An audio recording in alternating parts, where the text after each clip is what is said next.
music's not playing. I hear something. You do? Let me turn it up. But I I hear don't. music. I can't hear anything. Oh, Can you hear that? now I hear something. I don't Yeah, I hear. just had to turn up my master Oh, I can music see it's volume. playing. I'm not sure I can play. I can. Yeah, I just had to turn up my Oh, there master we go. volume. Yeah, master volume. They've put it in a different spot. Yeah. Well, as anticlimactic as that was. Okay. This is season 3 of No Peace Until Death. What was left behind? This is run not with the Witcher role playing game, but with Heroes and Hardships role playing game.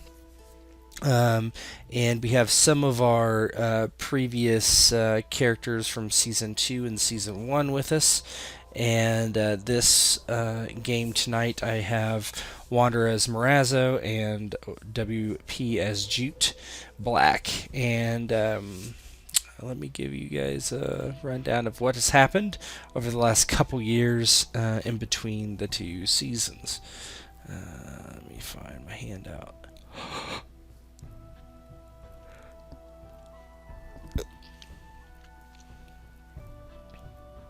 Alrighty.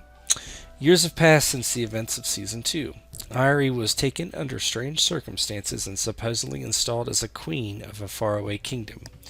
It was all very strange, and in the aftermath, Zavas and Devnet had a falling out, resulting in Zavas traveling his own path.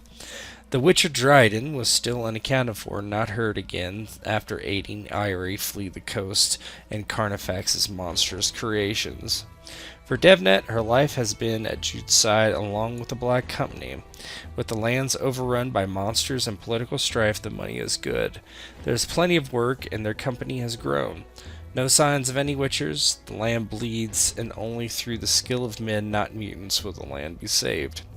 Morazzo had left the side of Straven and explored the continent with a series of misadventures, until 6 months ago, when he joined the Black Company.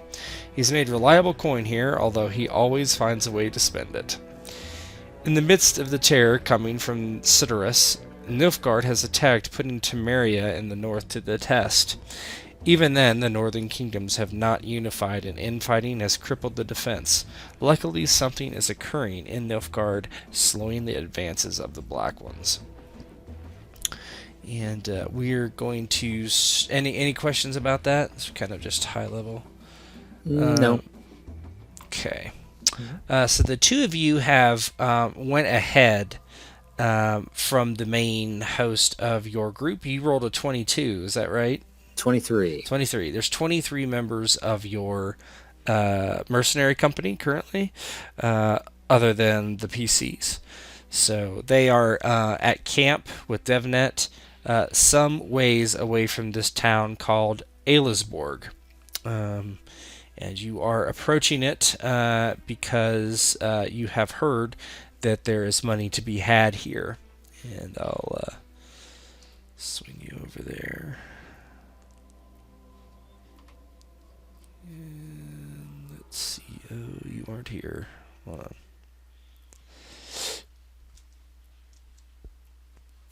If you can't see or anything, just let me know. Yeah, nothing for me. Yeah, I haven't thrown you on the screen yet, but There it is. yeah. There we go. As you approach Aelisborg, you are in Temeria, by the way, on the west coast. Let me bring up the map. It's a shoddy map in comparison to Bo's map, but you're pretty much over here on the edge, over in this area right here. So the northwest corner of Temeria, next to the Pontar, which is this river that heads west to east, separating Redania and Temeria. And Aelisburg is up there. Let me swing back over.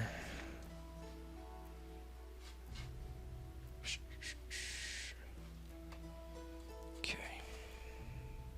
And Nilfgaard is further south? It's all the way south, yeah. And So, then Sintra is like a buffer state yep, between them. which is currently controlled by Nilfgaard. They're kind of like forced vassals of Nilfgaard currently. And then you have all the other kingdoms in the north there, which are separated and quite good at not cooperating with each other. So, yeah. Okay, so let's see, where was I? As you approach Aylesburg, you notice that there are guards posted outside the town. You see large ditches have been dug outside of the small wall of the town, some 20 feet, with men standing on small ramparts, looking out over the distance with bows and arrows. Most of them, from what you can tell, look nothing like trained fighting men, boys and old men, probably militia levies, doing the work of soldiers that are called away to war in this place. And because of the massive monster incursion that has been sweeping the land, each town, such as this, small and even large, are concerned and at risk of being overrun at any second, which Jute has seen. As you approach, they don't pay you much mind as you pass through a open gate. A man looks at you and gives you a nod and says, "Well, hello there. Welcome to Aylesburg. No trouble, right? No trouble here. Only trouble you bring is what you bring with you." Jute and Morazzo would have discovered over the last 6 months has quite the negative opinion of Temeria and its people, borderline contempt, though he has never elaborated on the reasons for his dislike of them. When the town guard kind of greets them, gives the man a stern look. "There will be no trouble from us." And Razzo nods, but he gives a slight smile at the same time.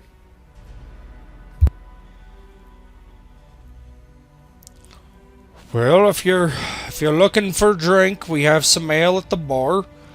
Well, it's that way. What are you boys doing here?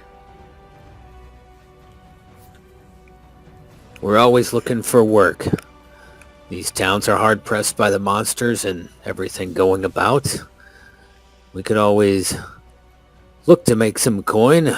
We're, after all, swords for hire and good ones at that. If you know anything of the like, then I suggest you point us in that direction." Swords for hire, you say? Are you witchers? You don't look like witchers. Witchers? No. Mercenaries? Yes. Well, I guess a sword will do. Town sheriff is looking for some work, or looking for some aid to take care of a witcher's work, if you're interested. He's in the tavern, I reckon.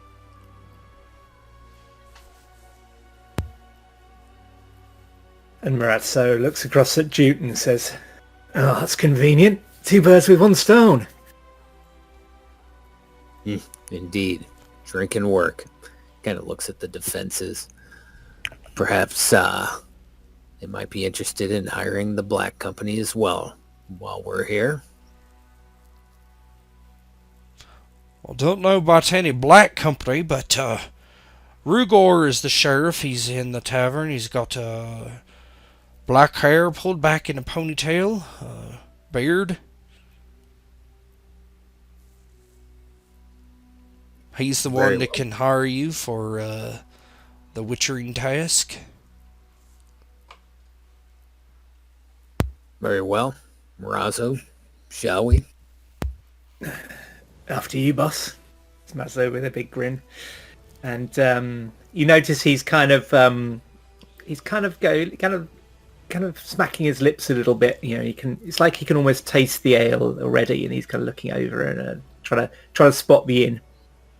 But he's also, his eyes wandering about over the street, and knowing Morazzo, you think he's probably got his eye out for any pretty women in the town, which does tend to cause trouble. So he says he's behaving himself these days, but you're not sure how far you can trust that. You do see some people, but most people, you would expect at a town like this in the middle of the day to be more lively, with more people walking about and doing things, and it seems like most people are keeping to themselves, peering out of their homes instead of tending to their gardens or gossiping in the square. You do see on the main thoroughfare a sign with a giant mug on it, which would indicate some sort of tavern.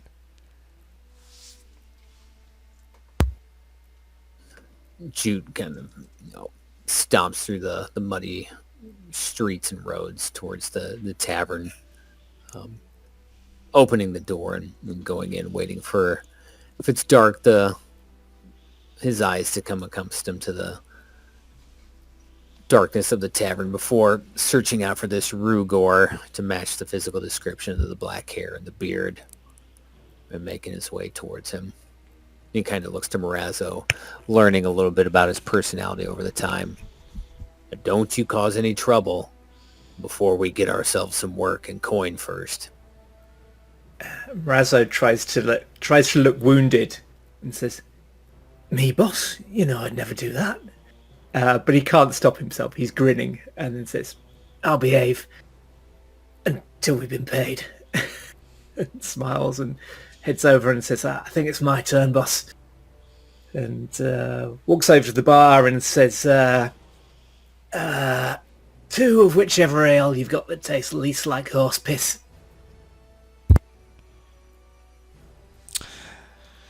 Yeah, you head in, and you're a bit surprised to see that the tavern is almost completely empty. There's one man sitting at the bar. He's got a couple things in front of him. You're not sure. It looks like a map, and the bartender is seated on the other side of the bar on a stool, and he looks up and he says, "Oh." And he begins to fill your tankards. Let me get a token for that guy. Let me see. Ye old commoner token. Hold on. Welcome to Draka's Drafts. I'm Draka. How may I help you folks? You aren't from town? No, we're new in town and looking for work. And he kind of looks round and says, "Looking for the mayor, the sheriff, that is." Oh, the mayor's gone, I'm afraid, but, yeah. And he nods over to the man fitting Rugor's description, who looks up as if he was absent-minded, not realizing that you were there. He just kind of grunts and nods. What did you say? Work? You wanted work? And Morazzo looks across towards Jute, thinking he'll probably take the lead for this. Jute approaches the sheriff, who remains standing. As I hear you're the sheriff of this town, and you're looking for help with a problem that normally a witcher would solve. That's right. What kind of problem? He says, that's right. No witcher's been seen for years now. I've asked far and wide. No one's seen any. Not sure if there's any left. Maybe they're all killed. Well, doesn't matter. All my men here, they went off to war. So all I got's boys and old men. What's been troubling this town? Seems people are on edge, keeping to themselves and inside. Well, besides the monsters scalicking about, there was a town only 30 miles south of here that went up in flames. Monsters attacked it. How long ago? Oh, 4 or 5 months, I guess. He chews on something that appears to be like chewing tobacco, and he spits in a container next to him. Turns back to you. Well, I'd go myself, but I'm in charge of these folk, and there's some sort of monster not far. Road east into Temeria. It's bad business. If we want any food, you gotta go that way. Merchants refuse now to travel here. What are you offering in exchange for us getting rid of this monster? Got some coin?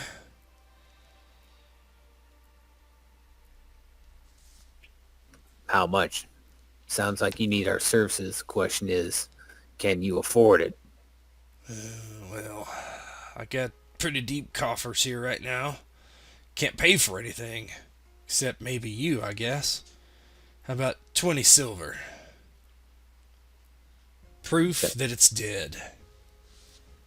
It's 20 silver, a reasonable amount. Yeah, Is we'll that a say it low is. ball? Yeah, well, it would be like, we'll say 4 currency, or no, we'll say 8 currency points total. 20 silver, huh? I think it's fair. I'll bring the head back to it. Tell me about this monster. What do you know of it? Well, from what I heard, it's a hideous beast. I don't think many people have got a good look at it, but it's ripped the heads off men, that's for sure. Long tail, vicious face. It's pretty vague.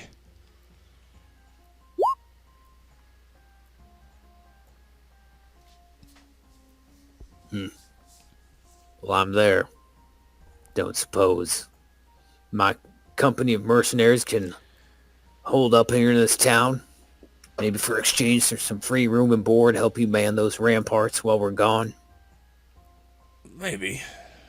How far away are they? Not far. I don't know how far are they. A yet. couple miles, probably. They're just down the road. I could send one of my boys down there.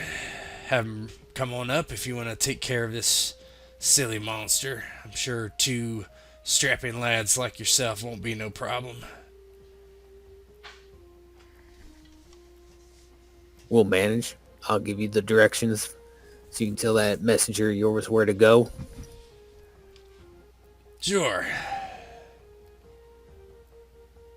He says, well, I'll pay you when you get back and bring me something that proves it's dead. Monster head would be great. I think that's what witchers usually do. You'll get your proof. Don't worry about that. That's good. That's good. Alright, well, here's where it is. See, come over here. And he points to the map, and you see that there's a road leading east, and there you see it says ruins next to ruins of Aelisburg next to the road. And he says, well, I think this is where it's made its haven, or whatever they call it. Stuck in here, right next to the road.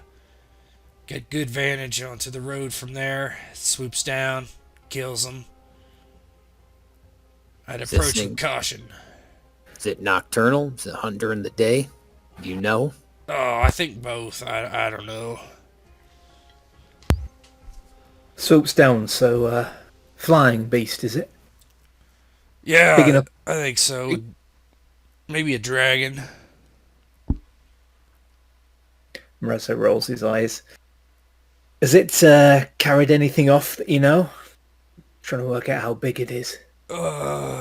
Yeah, I'm not sure. Honestly, I know that it's eating some horses and some oxen. I don't know about carrying them away. I haven't been out that way, and nobody will go that way to check it out. So we got a couple people who fled and came here. They're hiding. They're not here anymore, unfortunately. But they said that it came down and swooped down and killed their horses, and they ran. And while it was eating the horses, they got away. Right, so shrugs. He was hoping to get more, but it seems that this guy doesn't have a lot of information. So he this time he turns to Jute and shrugs over to him, kind of signal the same thing, and takes another sip of his ale, which he doesn't seem to be enjoying that much, but it's not stopping him.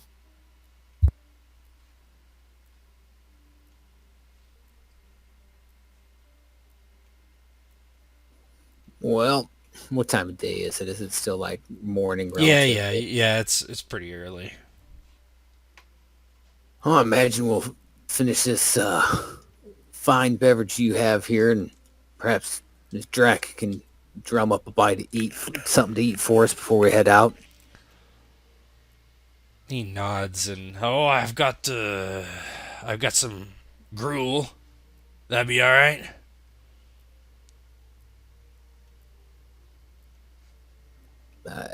Kind of gives him a dumbfounded look, like, no, it won't be, but if that's all you have, I guess I don't have much of a choice. Oh, sorry. Yeah, I mean, I got some 2-day bread too. Oh, wonderful. Like he said, the supplies have been not forthcoming because of this monster. You kill it, and then you're helping us out mighty bit. We can resupply. Perhaps some gruel and soaked in some 2-day old bread soaked in gruel will be a little bit better than the salted pork and beef we've been eating over the last week or so on the road. Oh, that sounds pretty nice to me, I have to say.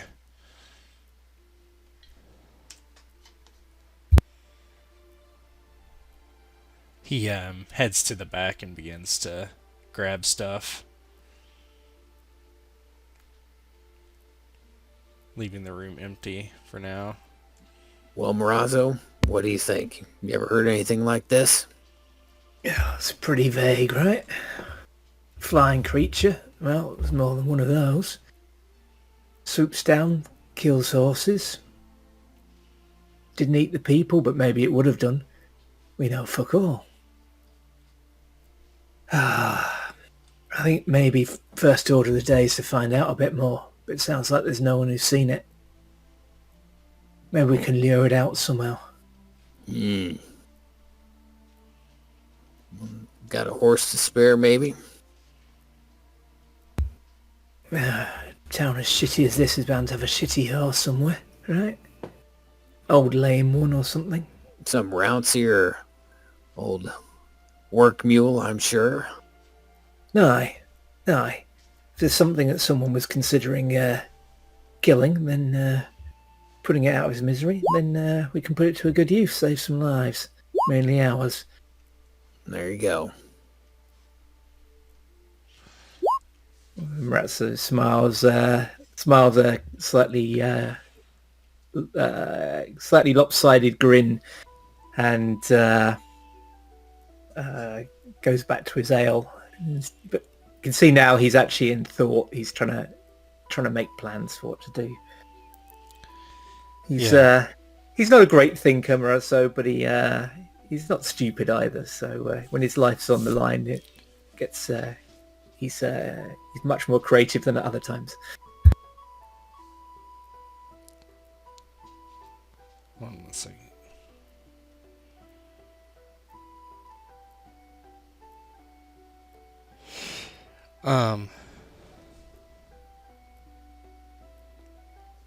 He Draka comes back out with the gruel, and it's like a porridge and the bread, and places it there. He's like, "This one's on the house if you take care of that horrible beast.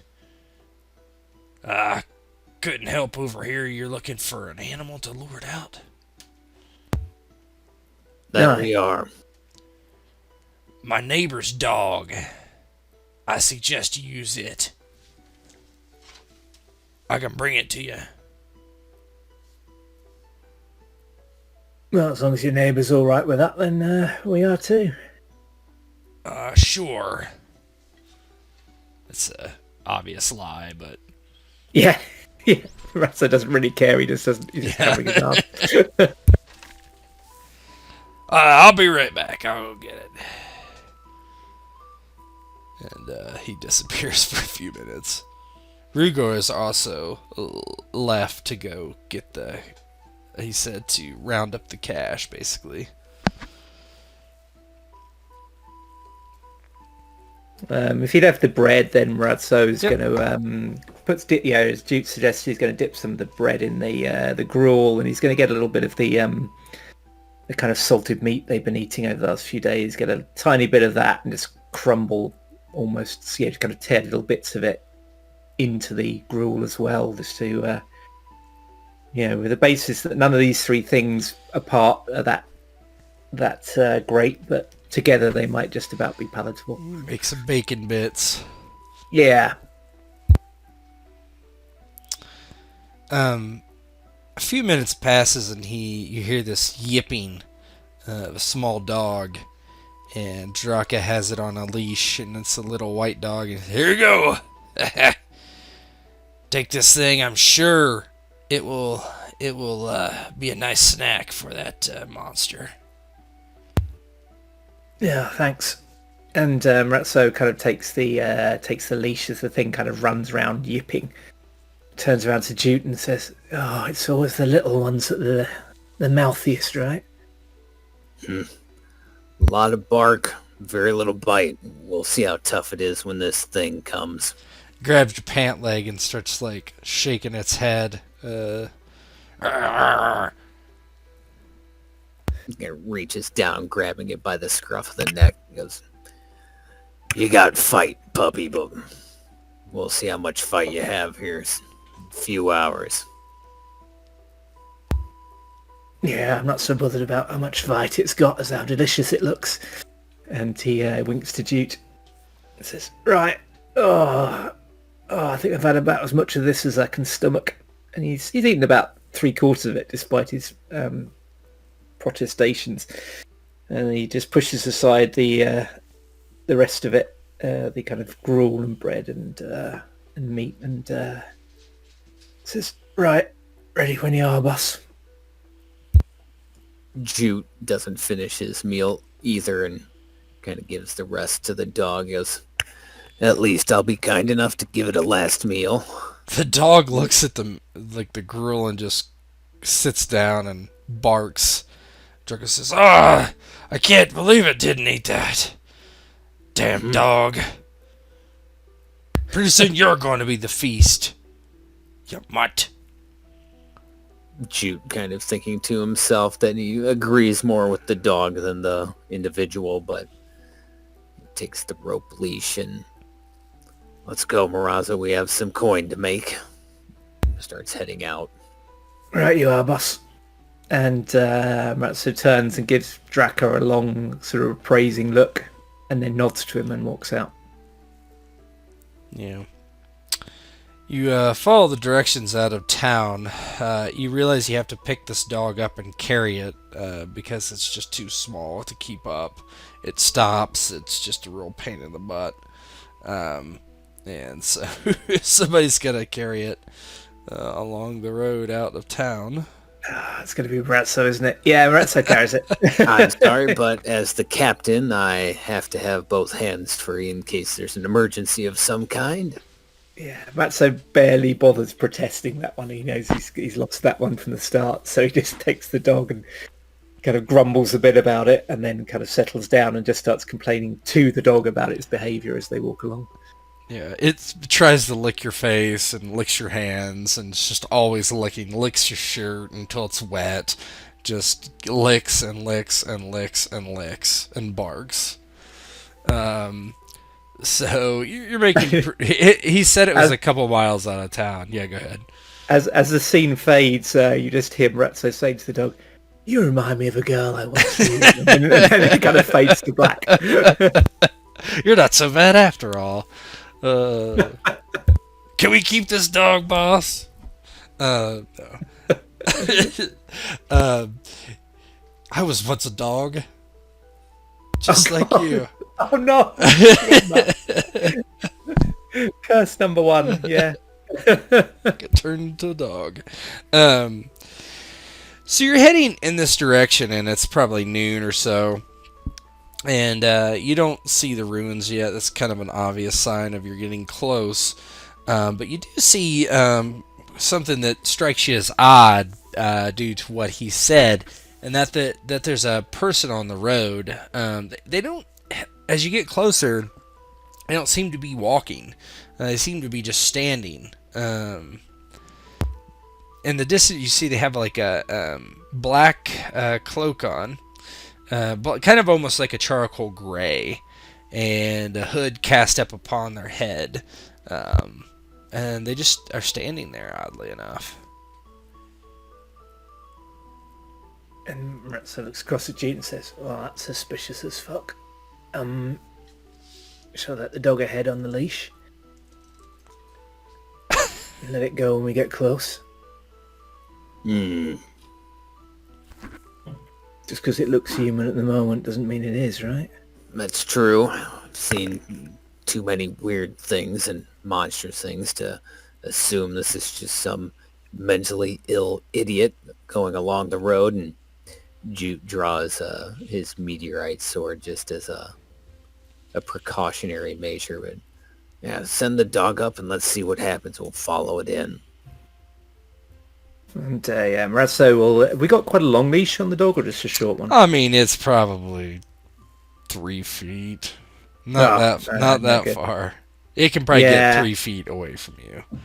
So Ratso will kind of like have the dog a little bit, a little bit on the edge of the leash.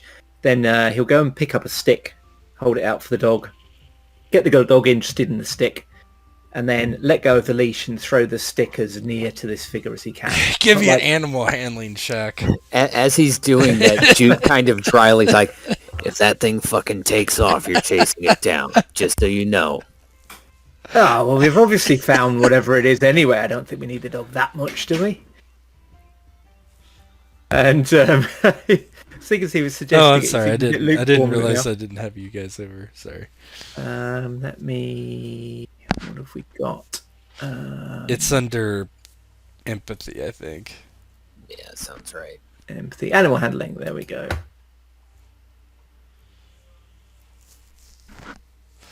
That's a failure. Yeah, you throw the stick and it just looks up at you and doesn't...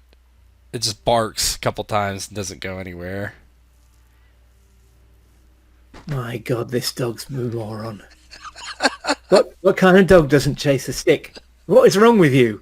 And he's just standing there in the middle of the road, just berating the dog, telling it's a waste of space and stupid dog. And eventually picks up the leash and just then the dog probably carries on looking at him. So he just picks up the dog and just says, "Sorry, boss, this dog's bloody broken." We got a broken one. Jute kind of does the pinched, bridge of the nose. So you're saying the Black Company needs a kennel master or better trained dogs? Well, I can see why they didn't care about this one, because it's just broken. I mean, what kind of dog doesn't chase a stick? Something's broken in his head or something, I don't know. Or its legs, maybe. It doesn't like to walk, does it? "You're bloody useless," he says to the dog. It starts sniffing your leg and licking your boots. Well then, Jute draws his other sword, putting it into his offhand. I suppose you can see what the hell this is. And how far away did you say it was about? Oh, I don't know. It's like probably 50 feet. All right. And at that point, Jute just kind of starts walking towards it to see if it says anything or moves or reacts to him. And then once he probably gets to within, I don't know, 15, 20 feet, if it hasn't moved by then, he just kind of calls out, "Oi!"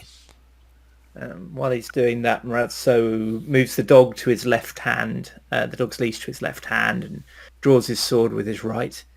And he just starts kind of pulling the dog along. He's keeping his eye on the figure and on Jute, but he's carrying on a constant kind of monologue, telling the dog how crap it is. What? Oi, what are you doing here? This road isn't safe. There's a delay in response, and finally, this very throaty voice responds and says, "Oh, that is true more than you know." Morazzo lets go of the dog's leash at this point. Can't remember if I got a shield. I'm just going to check. If I've got a shield, I'll grab that. Yes, I do. I've got a shield, so I take that off my back, put that on, and see how the dog reacts. Dog just sits at your feet, licking your boots. It's our new mascot.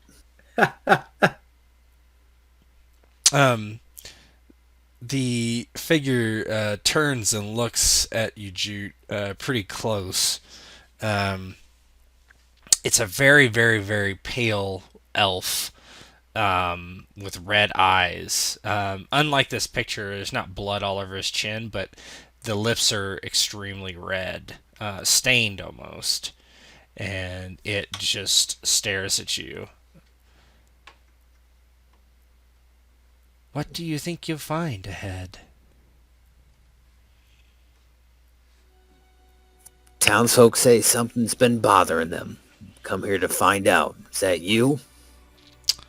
Oh no, I would never bother anyone. What's your business here? You don't see many people like you in this area? You appear to have elder blood. That I do? This place is interesting. Very interesting. I will explore it some more.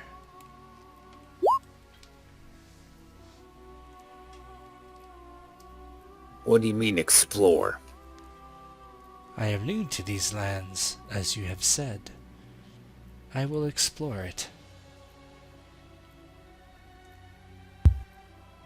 And Morazzo, trying to take a light tone but not entirely succeeding, calls out, "Don't suppose you want to buy a dog, do you?" A dog? I have no coin, but I will take the dog. The dog is scratching at your boots and trying to, jumping up your leg. Whimpering. Is the dog reacting to the elf at all? It seems to, be afraid of it. Oh, okay. Yeah. So Morazzo will kind of look down at the dog and look across at Jute and just slightly raise an eyebrow.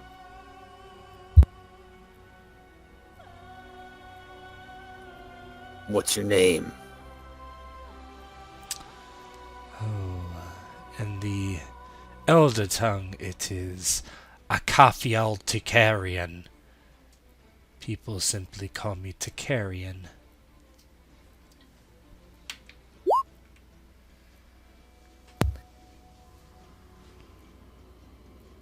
Is that a name that means anything to us? No. Okay. If you're exploring, I don't suppose you've seen something that'd be bothering these townsfolk, or perhaps anybody coming down this road trying to make a fair living with trade? I have not been here long. I have seen no one except you.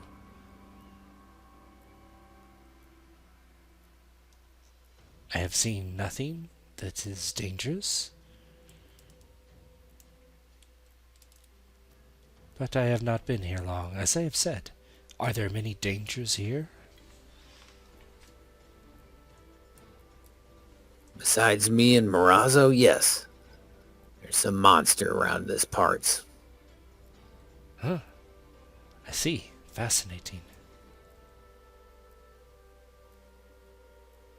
Well, I will bid you good day.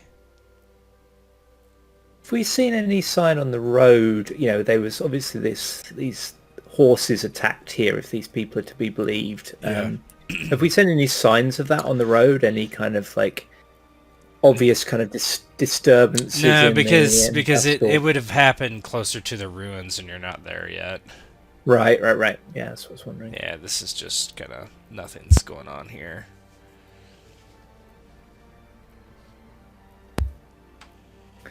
Razzo just says quietly, not a whisper, but just quietly says, "What's the call, boss?"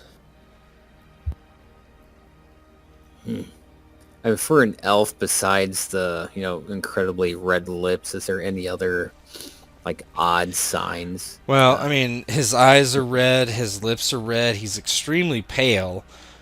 You're not aware of any elves that look like that, but there are so many varied elves. And who knows, right? This place is full of magic, and you're aware of that. So it's hard to know. But not that you're aware of. But that's not saying too much. Mm-hmm. Which way are you headed, Targaryen? Oh, along this road seems fine. Where does it lead? I suggest you go that way, and Jute points away from Aliceburg. Why?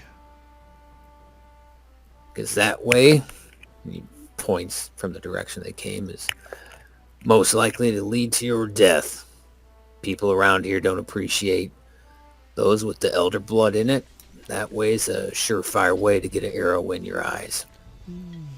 You survived. We're similar, but don't confuse that with being the same. Perhaps. On account of Jute not having red fucking eyes.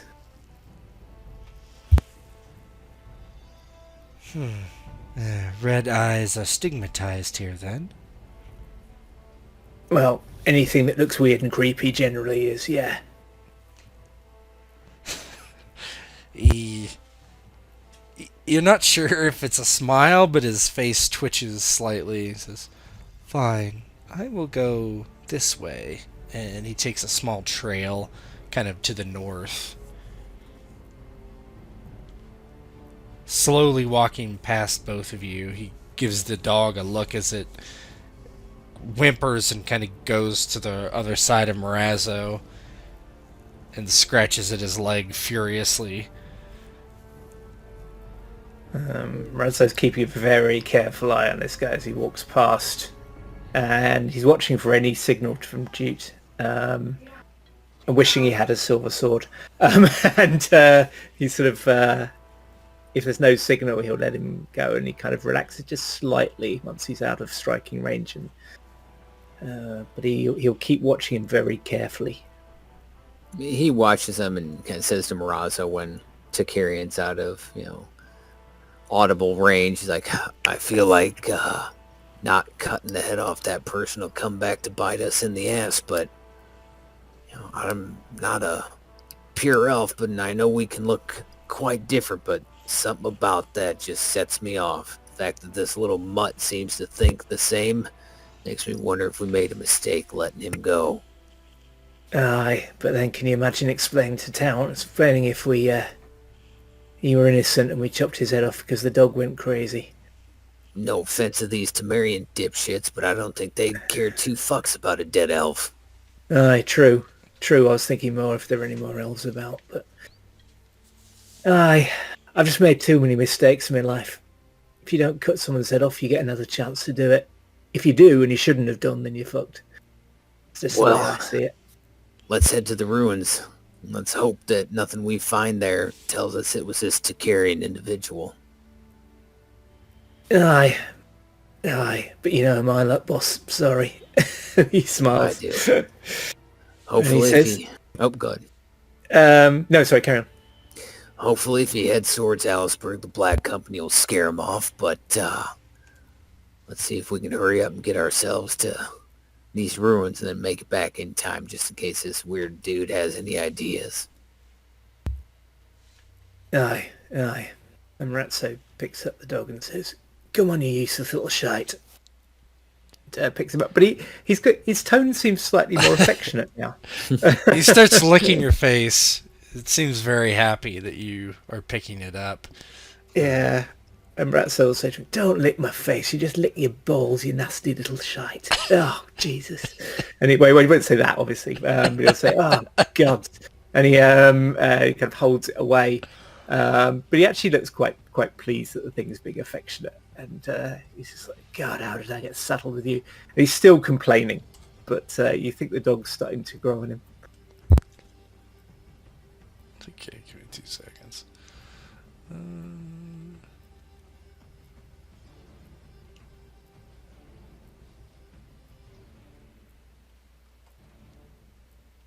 Alright, I think that's the way I want it.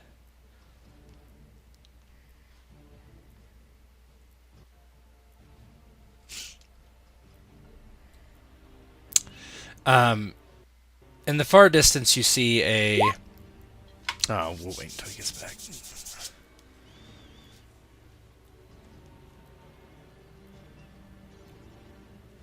See, I don't know enough about Witcher lore to be like, oh, that's a clearly something we need to kill. Yeah, I don't think he would anyway, right? So I don't think it's No. a big deal because you're not a Witcher, so... Exactly. Yeah, so it's not a problem. You can just take it as generic fantasy. Yeah, in the distance you see this crumbling ruin of what used to be some sort of fort. You look up at the crumbling towers and the crumbling walls as you approach on the road. There is a slight incline to your left that heads up towards the keep, and then there's a road that goes on past it. And you can decide what you would like to do. On the other side, it is built on kind of like a hill like this, so you come up through the valley and then up and then kind of around. Would be hard to approach from another side, which is obviously on purpose, but you could try, or you can just go in through the road. Tell me, Morazzo, if this thing flies, might have a roost or a nest. I don't know how much you'd be using a road. Of course, I'm not a witcher, so I don't know these things. I'm just trying to give a best guess here. I can't say I know that much. I did travel with a witcher for a while. Yeah, maybe I should have tried to learn a bit about monsters from him, but it never seemed important at the time. You see, I was cursed, and you've heard this story 100 times, and he notices the look on your face, and he goes, "Oh, you know the story." Well, I mean, yeah, some kind of roost or lair, or... I don't know, I always think crypts with monsters, but does that work for a flying one? I don't know. Your guess is as good as mine, boss. Well, guess we can start at the top and work our way down. With luck, I'd rather face something above ground level and steer clear of crypts, but you're gonna be our de facto witcher, since you spent more time with one than I ever did.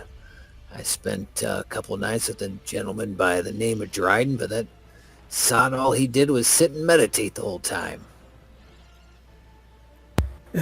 Straven spent most of his time lecturing me about how I shouldn't have, fucked a load of witches. But I mean, yeah, they're a joyless lot. Well, the road to success does lead to the Palace of Wisdom, they say, so let's hope you are very wise by the time this is all said and done. No, I like that one. I'm going to remember that. Aye, well, let's start at the top. I mean, at least if we clear out the top ones, there's less chance of us getting ambushed from above. Maybe. Exactly. Oh well, let's get going while there's still light. Yeah, and I think, depending on what Juan wants to do, maybe kind of look for any signs of a roost, and then maybe start a look up top, and then if we don't find any, maybe get a stake and put the dog in the center of a courtyard that would maybe provide a place to hide off to the side, stake the dog down so anything flying could come down for it, allowing us to go after it perhaps. Yeah, go ahead and give me a perception roll. We'll do a challenging one. So a challenging one is 28. PL2. Oh dear.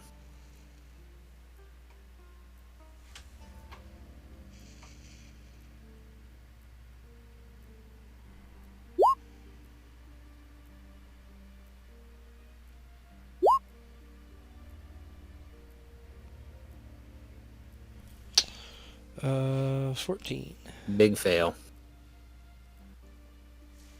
It's in senses.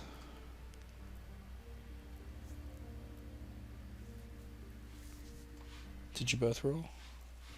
Nope, just me so Oh, far. sorry, I thought you meant just him. Yeah, Oh, nobody. Yeah, sorry.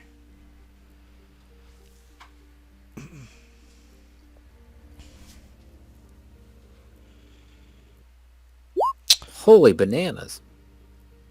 Nice. Morazzo, as you're approaching, you see you're kind of looking up towards the towers above you, and there's something that looks kind of odd on one of them. It's like a broken tower, and there's steps leading up to it, and you see something on top of it.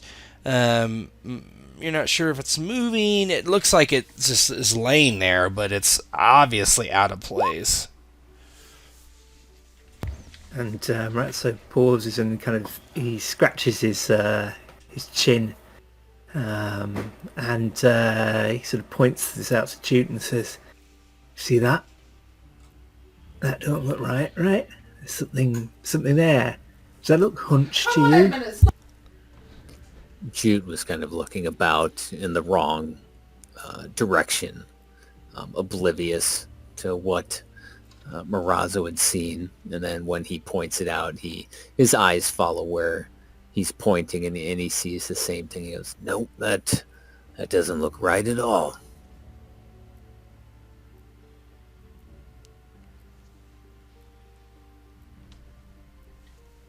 What do you think's the best way to get up there? Oh yeah, he's going to try and what's the best route we think? Up there, you'd have to go in the courtyard, unless you wanted to try to scale the actual tower. You could do that, or you could head into the courtyard and up the stairs towards the tower. It's probably the safest, right? So yeah. he'll point that out and say it's open ground. You'll see it's coming, but well, better getting attacked in a courtyard than getting attacked halfway up a wall. Yeah, the last thing, this armor, and he kind of pats his chest. This is noisy enough without trying to scale some wall just to be picked off by whatever that thing is. Might be a little more time consuming, but I think the long way is the way to go. So nods and starts leading the way in that direction. He's keeping his eye on this thing all the way, so if it kind of takes flight or something, he'll notice. Yeah. So are you trying to do it stealthily? Or are you just walking in? I guess we'll try and be fairly stealthy. I don't think we're super stealthy, but I'm assuming us trying to be stealthy is still stealthier than just not trying at all. Yeah, you can roll stealth. I think Yeah, we'll give it a try. if you have noisy in your armor, then you get a hardship. Which I do. I think I do too. Let me just check. What kind of armor is it? I've got torso. I've got bulky, not noisy. Okay, you're fine then. I've got I'm the brigandine. noisy one. Ah, Oof. okay.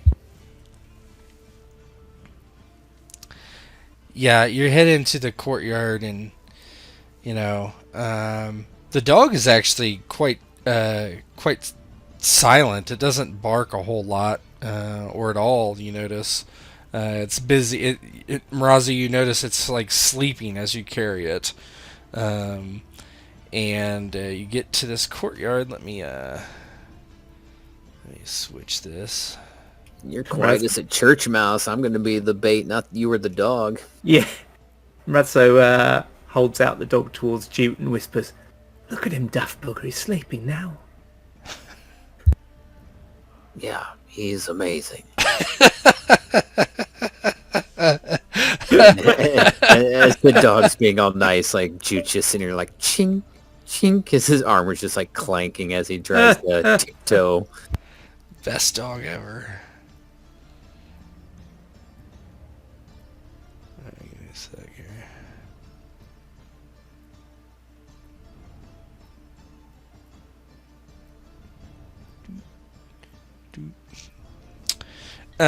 You walk into this courtyard, and all of a sudden, Jute, you chink, chink, chink as you kind of walk up, and then you hear this kind of like a groan, and then you see something kind of perch. I didn't realize this had so much dynamic lighting on it. Hold on. You see something kind of peering over this ledge, and it makes this kind of noise. And I will let you roll some initiative if you would like. Is it anything we recognise? You can make a lore. You can make a lore check if you want. Let me whiff real quick on that. It's going to be like a desperate one. Well, better than I expected. That's a fucking dragon, if I've ever seen one. Yeah, you're not sure what it is. Oh, yeah, it's a nasty thing, whatever it is. You kind of see it, and it has kind of the face of a man, but it looks like a giant cat with a strange forked tail. Ooh.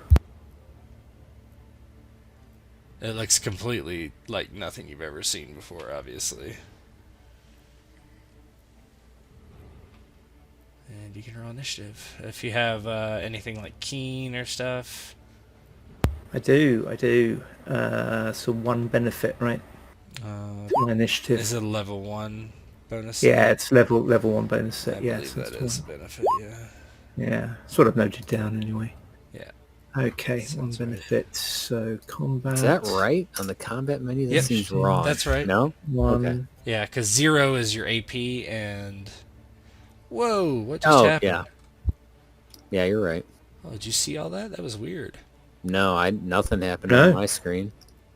That was really peculiar. Like the turn order, I got a whole bunch of weird dudes like jumping in again. Anyway, I don't know. That was It's odd. the rabble. No, it was like something from the old game. I don't know. Okay, let me roll for this thing.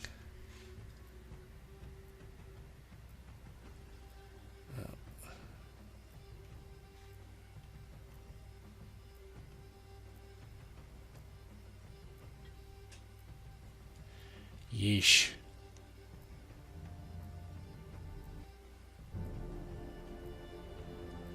Let me turn that off. Why do I have two things going? Give me a second. Let's just take 5 minutes. I gotta fix something real quick. Okay.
I'm ready whenever you guys are. Go for it.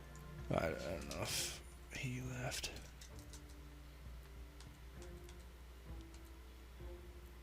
We didn't roll the dog's initiative. It is a violent dog. Man, this thing's 61. It's had some nice explosions there. Well, it does have very high. Senses. Yeah, 5 and 4. Oh, yeah. See, this sucks. I don't have a pointer tool anymore. I don't know where the pointer tool is unless I'm having, like... Severe brain farts. Yeah. That's pan view. That's not what I want.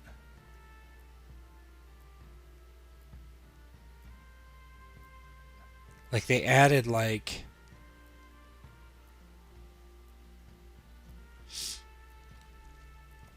an effect button.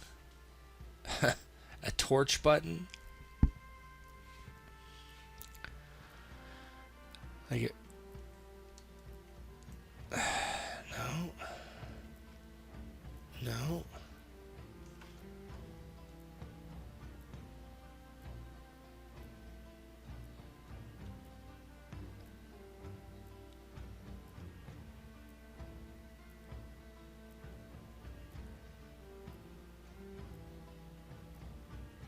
Well, this is stupid.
That was 1 year ago.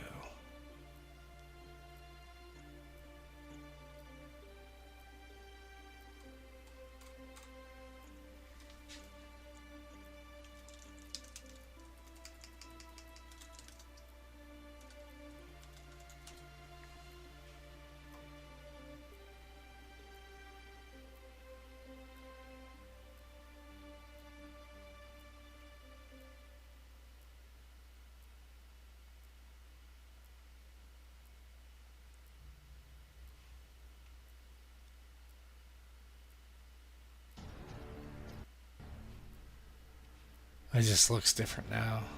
Okay. It works, but what was it under? It's this. It's under the zoom. The next one down. Snap to center or snap to corner. It'll do from either. Oh, there it is. Yeah. Okay. Okay, it's 8 away. Are you back, Wand? Yeah. Good. He's taking turns yelling at his Yeah. children with his wife.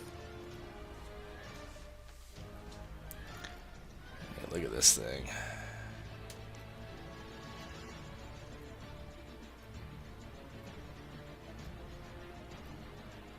Medium range.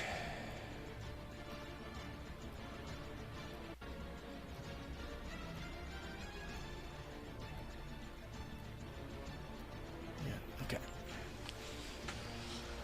We'll see how this one does. I made it the other day, so after popular demand.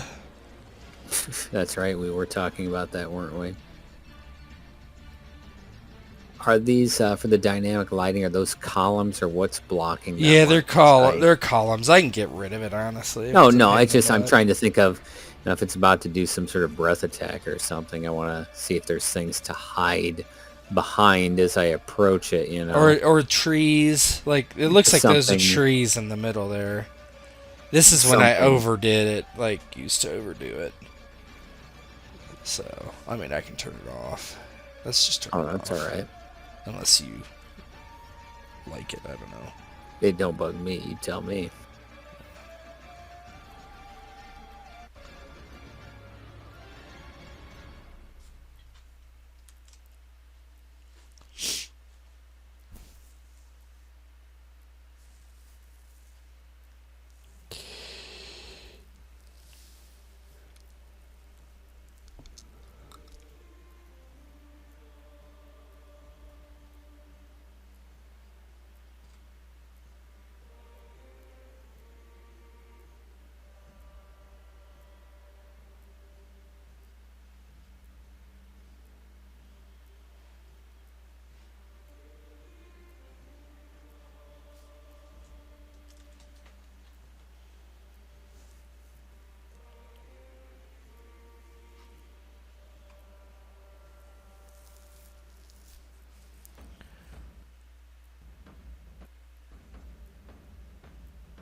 So I think this will be the first time, in my recollection, we've had a 2-weapon individual in the game. They're doing two-handed attacks. Dual. Uh-huh. Yeah. Yeah.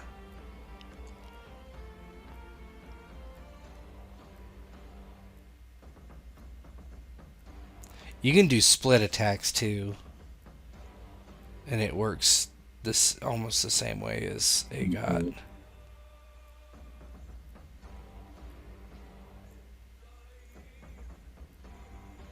Yeah, a larger dice pool makes that a little more feasible. Mhm.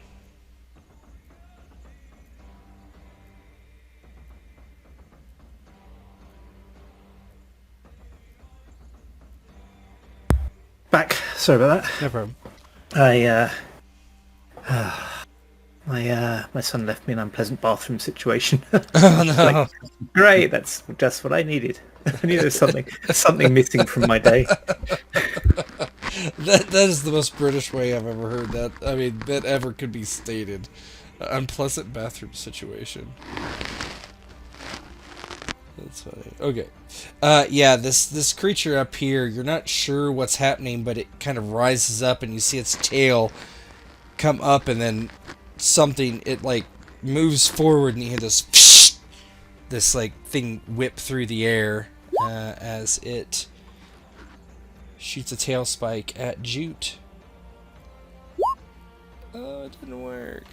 It missed. No, it didn't work. It's not gonna know it's ranged either, so I'll have to do it by hand. That's fine. Tail. There we go. All right. What is your base defense? I think it's 18. Let me double check. 18. Okay, so that would leave that at 26, and then it's at medium range, so it rolls 2d10. 2d10. That's a hit for 17. So it hits at 17. And then adds 4. 21. Breach level 1. So that's -2 to your armor. It hit on the torso. What's your piercing armor on the torso? I believe it is 13, but let me check. Piercing 11. 11. Okay, so that'd be 9. Yeah, that's how reach works, right? Yeah, armor reduction Am I- should do 2. Yeah. You're not allowed to dodge ranged, are you, like that? Or use dodge? Unless you have a shield. Yeah, that's what I thought. Yeah. It would be yeah. So 26 minus 9, 17 plus 4, 21 minus, what did you say it was? 11. 24 minus 9. So it gives me an injury. Okay. That was 3. Let's go ahead and put an injury on your dude. Yep. So this spike just kind of like sticks through your ring mail or your scale mail into your ribs. And yeah, it is your turn.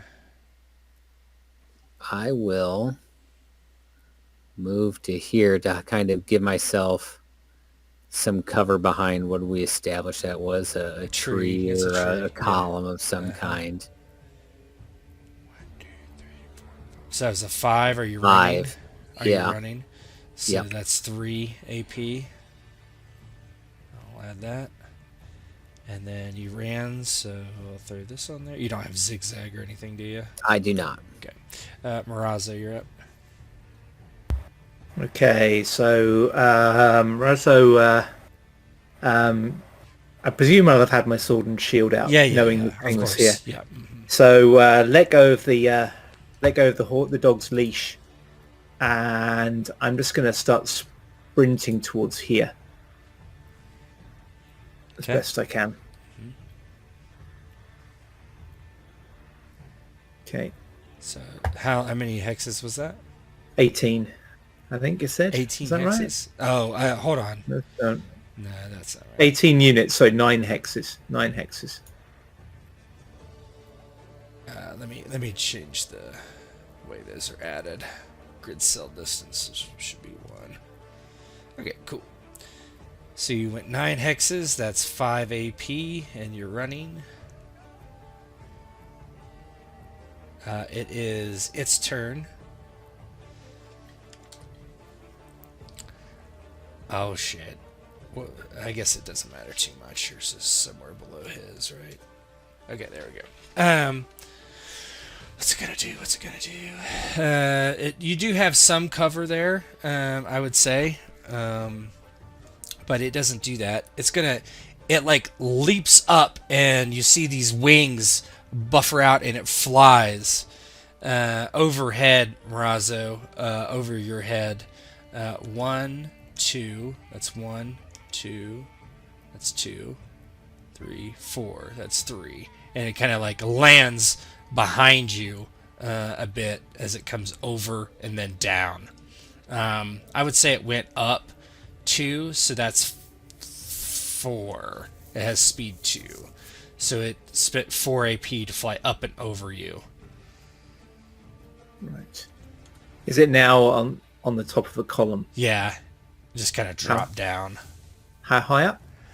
You could. It's probably about 6 feet up. Oh, okay, not too high. You could climb up there if you wanted. Might even be able to hit it overhead, right? Not easy. But... Well, you're not adjacent to it. If you were adjacent to it, yes. Yeah, I mean, if I could come around the side. Yeah. Mm-hmm. Okay. Jute, you're up.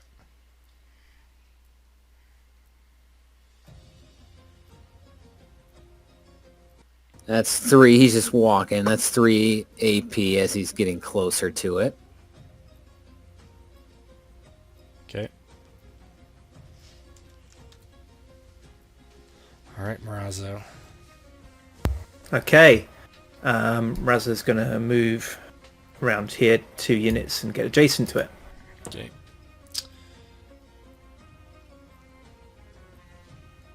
I would say you guys threaten it, or Morazzo does at least. Yeah, it reaches down and tries to bite you. Yeah, it's my turn. Oh, is it? Oh, yeah, it is. Sorry, it is your turn. So we're going to try it. It's something I've never done in the game, so we'll hopefully not mess this up too bad.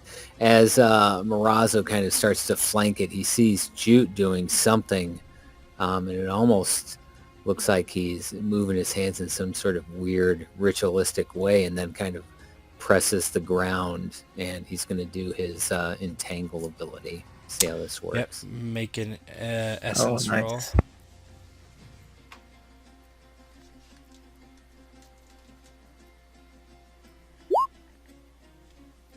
As soon as I find it, I will. It might not be on that menu, honestly. On social skill, I don't think it is. Yeah. Oh, you do your. Oh, let me turn on your magic menu. Hold on. I didn't set up your spell. I totally forgot, but that's Oh fine. my god. Yeah. But there, you can now click off and click on your dude, and you'll have that.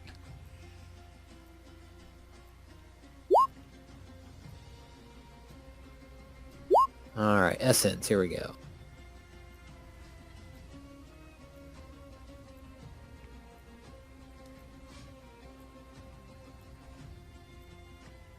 Targeted, yes. No. Technically, no. No, Oh, no, it is not, because it gets to do a dodge. Because it's a power. Yeah, I'm not quite sure if I... 21. That yeah. looks right. Yeah, it looks right. -3 for your injury. It's going to make a dodge roll, so that's 3 AP for you for casting a power. Activating a power, technically. So it is going to do a dodge.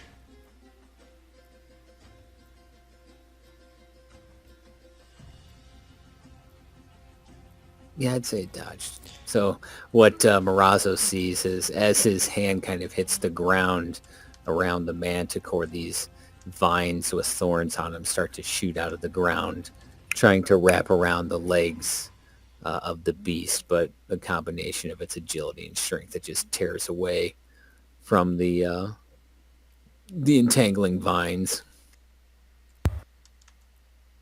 Yeah, just at that time, as it does that, it kind of spins and sweeps a claw down towards Morazzo's head from above. Well, how'd he go to 10, by the way? I just moved him Manticore. because he had 7. Oh, okay. I Yeah. didn't see that. Yeah, he had 7. I just, this is like him attacking. 32. What would you like to do, Morazzo? I'm going to try and defend myself. If I can get Yeah. my, You can do a get my shield. shield up. And Yeah. what kind of shield is it? What is It's a what is round. your, what is your shield ranking? That's what's important. It's 3, I think. It's a round shield. So it'd be +6 because that's PL based. It's got defensive 1, shield 3. Okay, so you give yourself a benefit and then a +6 and additional mods. Cool. And I just roll shields, do I? Yep. Let's roll shields. Okay. And that's... I've got no skill in shields. Okay, I need to sort that out. 1 benefit and +6. Yep. He clumsily brings the shield up. New. 32. Okay, so that's 12 plus, what's his damage? Oh, it hits you in the leg somehow, so hold on. 12 minus 3, 9, plus 2, 11. Is that over your... No, that is an injury for you, it looks like. Yeah, because I've got 10, so it'll be 1 over, right? Yeah. I don't see you as having 10. I see you have an 8. Oh, not on the leg. Oh, it's 5 on the... 5 Oh, on the leg. armor. I didn't even subtract armor. I'm sorry. So, it was let me do the Leg, math so I've again. got 5 piercing on the leg. Okay, so 12 minus 3 is 9, 11, and you have how much on the leg? 5. So it'd be 6. It doesn't have... No, that doesn't get through. That doesn't hurt you. Nice. Yeah. It just kind of ricochets off. It's kind of like awkwardly swings down at you as you're below it. And then it is... I increased your AP for blocking with your shield, and it is your turn. Cool. Okay, so Morazzo is going to hack at it with his sword. He's got a cord, so he tries to bring that down in a slashing motion. I'm just going to check my abilities. Okay, I've got Mortal Danger, and I've got Weapon Master. Okay, so I'm get 1 benefit on this. Yep. So combat menu, scimitar, isn't it? Yep. Yeah. So benefit 1. 43. That's pretty good. It will try to dodge.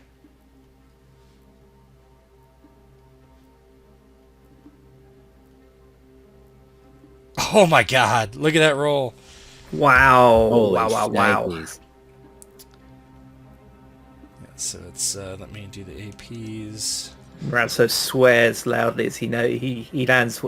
He tries to land what was a decent strike, and the thing just slips away effortlessly. Yeah, it kind of like hops over it. You swing it, and it just kind of like jumps over it somehow, and then like hisses, and then Jute, you're up.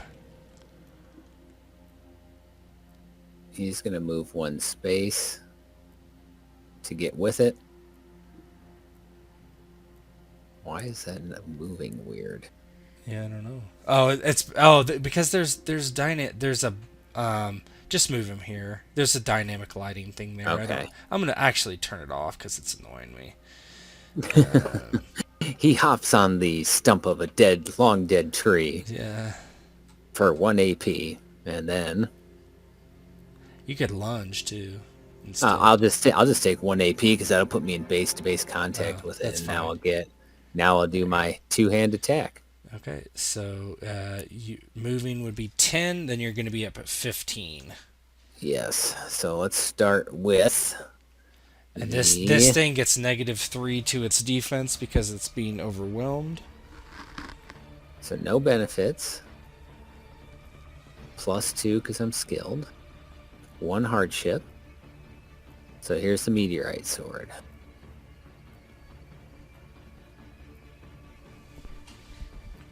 $51. Okay, it'll try to dodge. It gets a -3. Dodge. -3.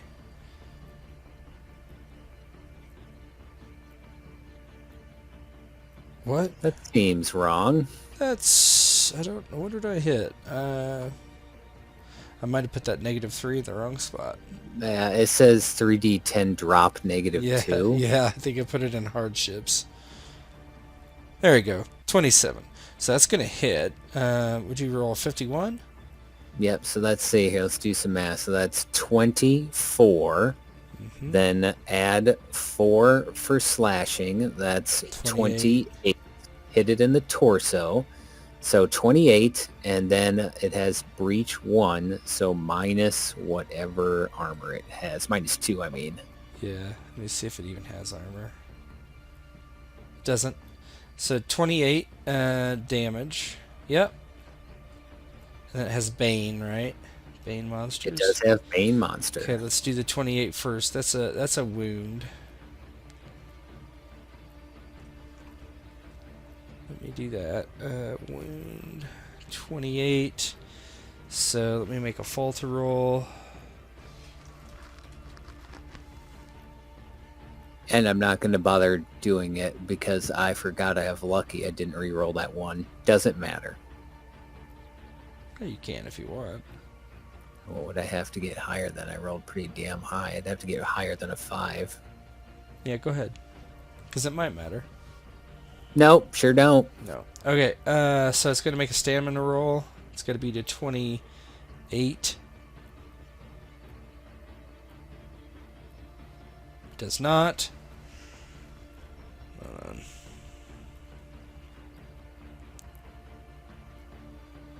So you strike it across the belly, and it like screams and kind of like falls over, hissing as it does so, slipping on its own blood. And let me so it's add 5 to its AP.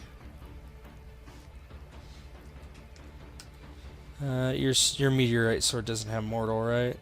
It does not. Okay. But I do need to swing my other sword now. Oh yeah.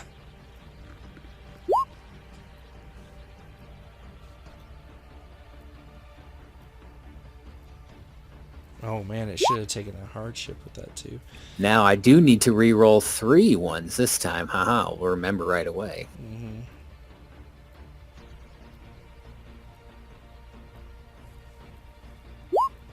Okay, so now I'm gonna make everybody start doing math. Yeah, just reroll that 10. Yep. We'll see what they are. Okay, so that's a 17. So that's going to replace the 4. So plus 13. That's the 4 and 49. and then replace the one of the 6s with a 7. So it's add a 50. one more. So it's 50. It's essentially unconscious, so its base defense. So 50 versus its base defense. Its base defense is 4. Because we got to add slashing. Oh yeah, 54. Well, yeah, it won't matter. 54 minus 22 is 34. 32. 32. 32. 32 is a wound. It was torso, yes? Yes, it was. 32. So wound. That is not enough for... Yeah, so you hack into... How do you, like, just hack away at it as you, like, kind of overwhelm it? So as Morazzo kind of is deflecting the swipes of its claws, Jute comes in from the side, swinging first with his meteorite sword, cutting deep into the flank of the manticore, and then with a backward stroke of his offhand, it just kind of continues to further hack into the already exposed insides, causing the manticore to almost to fall over on its side, bleeding, and he just continues to strike at the already weakened area. Morazzo, you're up. Morazzo's normally a fairly cautious fighter, but he sees a chance to hit this thing while it's injured, and does a reckless attack. Okay. Three benefits on top of whatever else you got. Make sure you're not rolling more than you keep. Oh, okay. Or I'm sorry, more than double you keep, I should say. Okay, and how much? How do I tell what I keep? I've forgotten. What is your dex? My dex is 5. Okay. And so you have a benefit normally, right? Yeah, so I'll be getting 4. 4 benefits plus what's your skill? My skill is swords. 4. So that's 9. Keep 5 normally. If you're gonna add, so you add 1 benefit, and then so you have 3. So you're gonna that's gonna be 10. Keep 5, and it's gonna end up being 11. I'm sorry. Hold on. Let me look real quick. So you have 3. Boom, boom, boom, boom. It's been a while since I've done this. Where's in the book?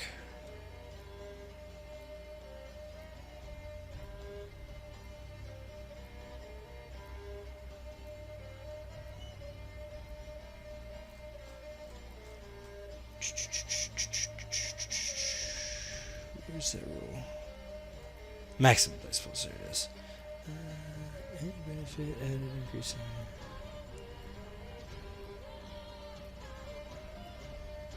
Yeah, so you're gonna do 10, keep 6 plus 3. Roll 10, keep 6 plus 3. Okay. 10d10 k6 exclamation mark. Double Exclamation mark. Plus 3. Yeah. Okay. Yeah, that's pretty good. It's gonna kill it. It's kind of defenseless. How does it look? Yeah. So as Jute sort of wounds this thing, and as he said, it rolls over onto its side, wounded. Morazzo sees his opportunity, and he grabs hold of the top of the pillar and kind of pushes his shield arm onto the top of the pillar, boosts himself up, and then does a massive wild overhand swing and just cuts deep into its spine. There's a kind of chunk as he cuts through its spine, and blood and entrails kind of splatter everywhere as he cuts deep into it. And he kind of takes him a few goes to get his sword out as the thing is kind of quivering, and he finally does and kind of wipes it off and says, "Oh, teamwork, boss." Yes, well done. He kind of pulls the tail spike out of his armor as the thing now lies dead. I suppose we need to get to the ugly work of removing its head now. Aye, I know whose job that's going to be, right? And he smiles and starts hauling the thing down off the pillar. But the good thing is he's cut it almost in half, so he just needs to haul the top half down.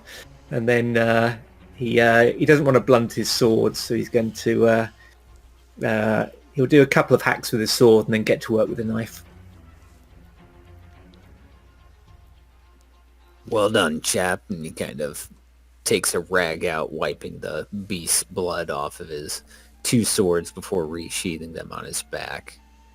He just kind of inspects the beast, never seeing something that foul up close. As the head is slowly removed from the body, he kind of analyzes the tail and the wings and kind of revels at whatever foul thing dreamt this creature up. Yeah, and as you're doing that, the dog is barking like a lot. Yip yip yip yip yip yip yip, like down, kind of below the wall there. Yeah, Radso's busy and he'll say, "Can you see what's up with that bloody animal?" Kind of, I'll go see what your girlfriend wants. And turns around kind of loudly, "What do you want, you bitch?" And then kind of walks down the steps towards the dog. See, this is your problem, Jute. This is how you treat women. And he laughs to himself as he's carrying on.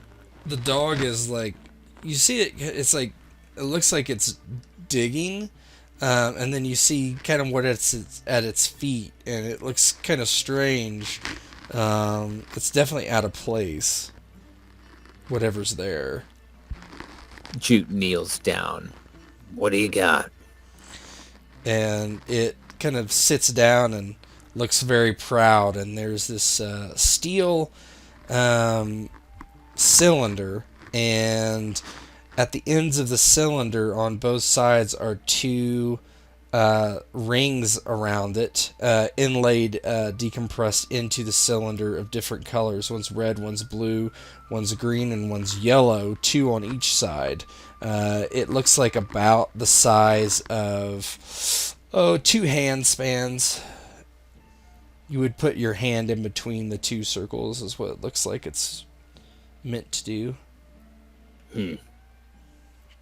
Kind of picks it up and looks at it, moving it around in his hand, looking at different angles. And once Morazzo's done with the ugly work, he goes up to, beckons him to come over. "You ever seen anything like this?" Morazzo comes over and it looks like he's got something in his hand, and he throws down a bit of nasty manticore meat for the dog, and says, "Oh, no, where'd you get that?" Your girl dug it up here." It looks at it. Is it something that can be opened? Mm-mm. No, it's solid. Never seen anything like this before. That little dog's good luck, I tell you. I mean, it's thick as two short planks, and it can't even fetch a bloody stick, but it's good luck. I think this is a mascot. As long as you keep and feed it, that's fair. Aye. And pack some of this nasty meat away. He's kind of looking at this really kind of probably really foul-smelling blood on his hands that he's trying to kind of wipe off on the ground and the pillar and everything. And he says, "What do you reckon that is, though?" I don't know. Is it something even remote that he's ever seen before? Or it looks... You can give me a lore roll or a craft roll. Or, you know what? Do you have Arcana? Probably not, yeah. No, sir. No, you could do an extremely hard lore roll. You can go fail that real quick. Yeah, can I fail that too? Sure. Difficulty is a 45. Oh, I'm injured. Sorry, and I double won it. So Just remove your I'm injury. taking that here real But quick. yeah, you don't know. It just looks like a ornate rod of some sort. Maybe Dev or someone like that can let us know what this is, but I don't have the slightest idea. No. It's nice workmanship, though. Even if it's nothing special, it'll fetch a penny just for that. The materials and the workmanship, right? Indeed. I think we've found enough beer money for a while. I'd say so. Oh, where was it? Is there anything else there? He kind of goes to where the dog was digging and scavenges about, putting the piece into, maybe a bag of some kind, and keeps it off to the side, and then looks around for maybe anything else of its nature. Yeah, you do. You don't see anything as interesting as that, but you do see some coins. You think they're made of tin, and they're minted with something you're not familiar with, which is not all that. New king comes around, they mint some coins of some place somewhere, and you might not be familiar with it, but it's not that unusual. But there's a couple of those tin coins, and they're square, but the corners are clipped, and they have a hole in one of the corners.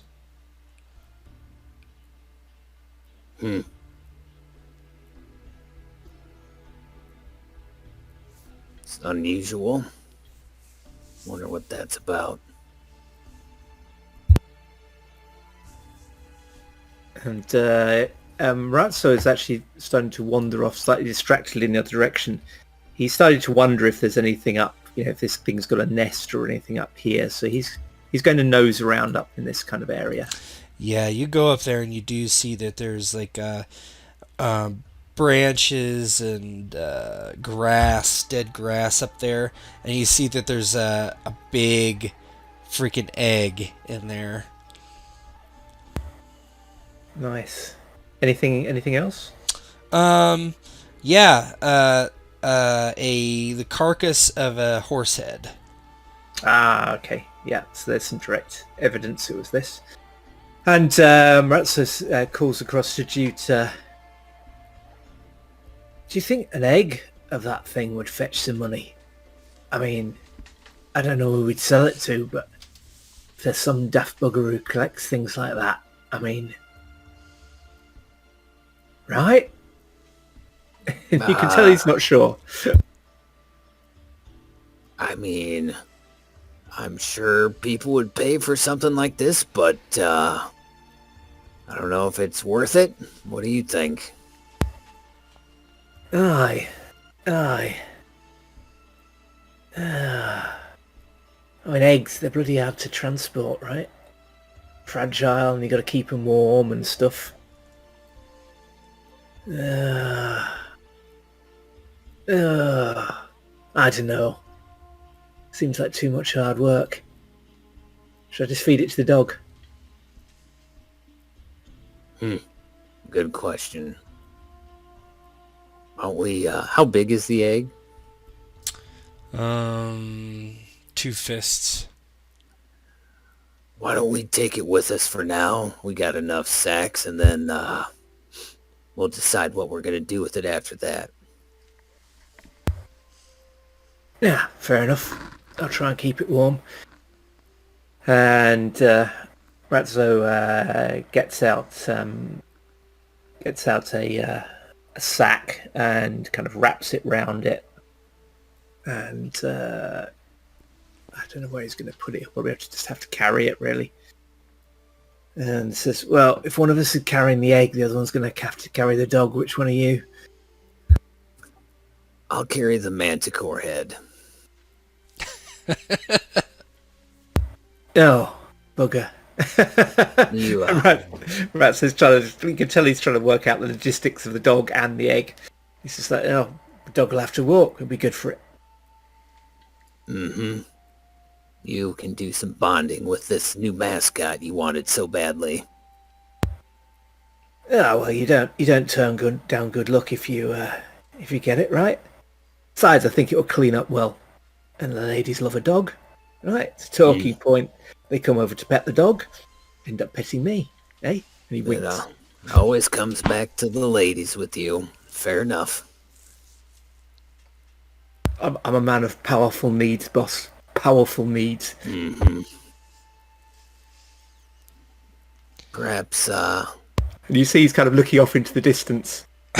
perhaps later, when we collect our reward from that town, Aliceburg, maybe the company can come back here and make camp for a few days. Maybe poke their heads around, see if there's any other little treasures that this thing accumulated, or scared off any scavengers. Aye, it's a good idea. It's a bit more cover than most places. Yeah, it's good do. Good lines of sight around here. I guess that's why they built it up here. Oh, I like it, boss. Good. I like it when my men think my ideas are smart and well-founded. And Morazzo nods, but he's looking off into the distance again. You think he's thinking about his powerful needs.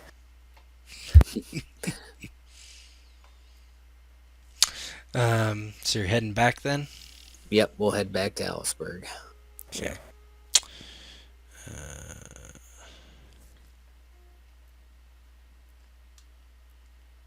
You're heading back. The dog is keeping up for the most part. And it's getting kind of in the afternoon as you're walking. And the dog, you can see it has like a bloody matted fur around its mouth where it's been eating some of the manicore. You don't see any sign of Takarian, the strange elf that you had seen earlier. And you are getting closer and closer, and then you start to very obvious like hear something, kind of like a cacophony of voices almost in the distance. Not from the town either, but more off the road. He kind of does his best to maybe quietly approach to see what the voices are. Doesn't make his presence, easily known, to see what the hubbub is about. Yeah, Morazzo's going to be hanging back a bit and just listening as best he can. He'll tie the dog up somewhere near the road. Yeah, it starts barking. I'll untie it and bring it with me. After a while, you see perhaps 12 individuals just charging towards the road. The odd thing is, well, besides that being odd, but they all wear hoods, cloaks, and they all have like this mismatch of weaponry in their hands, and they're just like, ah! And you're not sure where they're going, but they're coming in your general direction. Jute almost sighs, pulling out his swords again. I'm not going to make any attempt to identify who these people are, because I doubt very much he would know them, but... Yeah, they're you can't really see their faces anyway. Radso will make sure he's not right in their path, but he's gonna he'll put the dog down. Well, the dog's already down, but he'll put the egg down somewhere where it's not going to get trodden on. Like between some tree roots or something, and keep it wrapped up. and then take his shield off his back and his sword, and unsheath his sword. And he's just going to sort of stand in the kind of in the shadow of a tree, and so he won't be hidden, but he won't be obvious, and just take Jute's lead. Okay, give me 1 second. What did I do there?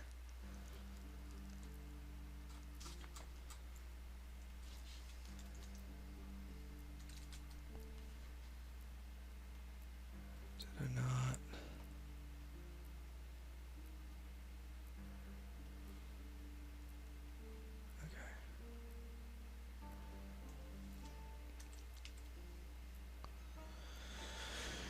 Okay. Why is it pasting?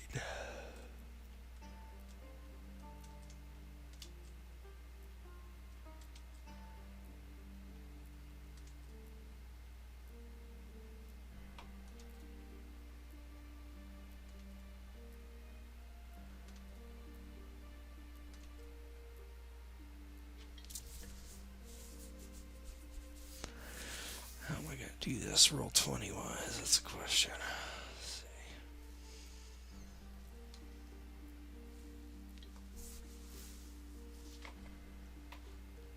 see. Let me clear the tracker.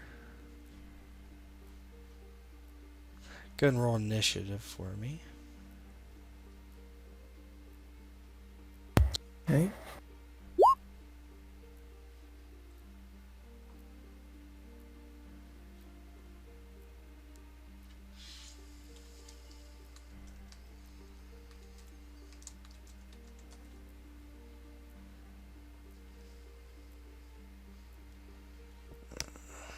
I want to have them all go on the same turn.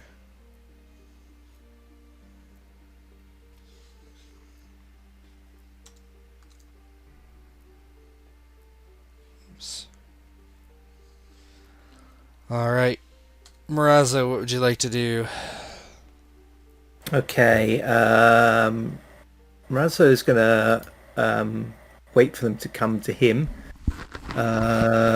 So You can do an he interrupt, so like if somebody, you can state what you want to do. Okay, cool. Yeah, so I will. I'll do that, and as soon as one gets is up next to me, I'll attack him. Okay, that's 5 AP. And rather than a, it's going to be a kind of defensive strike. I've forgotten what the.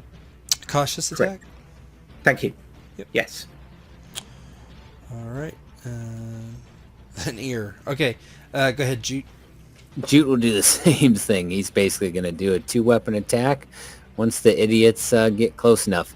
Jute, as they're charging, kind of looks to Morazzo as he kind of, does maybe a crisscross figure 8 with his swords.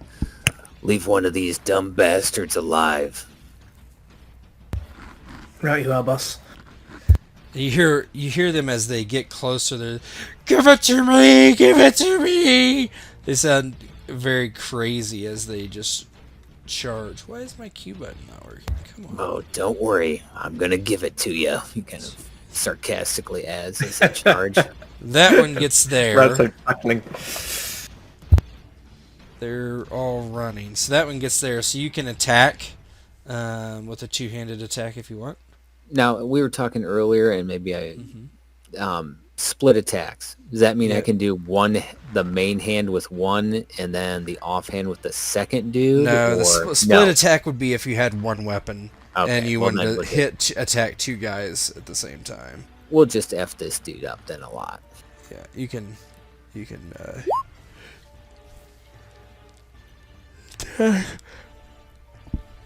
He's running, so 41. He's going to dodge, so it's -3 to you. Oh god, hold on. I'm just gonna have to do it this way. 3d10 plus 3 for the 11. How do you kill him? So this insane guy just saying the same thing over. Give it to me! As he comes, he fakes an overhand and then swings horizontally, just getting him right in the gut, and the force of him just embeds the sword deep into him, and he collapses to the ground and kind of laughs. I gave it to you. Are you happy? And he kind of awaits the next one charging. The next one is coming after Morazzo. Do a cautious attack if you like. Yes. Is that a hardship? I believe it is. Hold on, my computer's being a little slow. Yeah, 1 hardship, and then you get +5 Okay. to your base defense. Okay, so 1 benefit for my weapon master and 1 hardship. 49. Ooh, to the head. I'll try to dodge. Nope. How do you kill him? So yeah, Radso is standing there kind of behind his shield, and he's got his shield up as if he's just going to hide behind it. And then as soon as the guy gets close, the shield just dips aside, and the scimitar just comes around in a horizontal strike and just catches him straight across the middle of the cheek. Just opens up his head. Yeah, you take the first 2 down quite easily, but then the others are like, there's just a ton of them, and they begin to swarm you.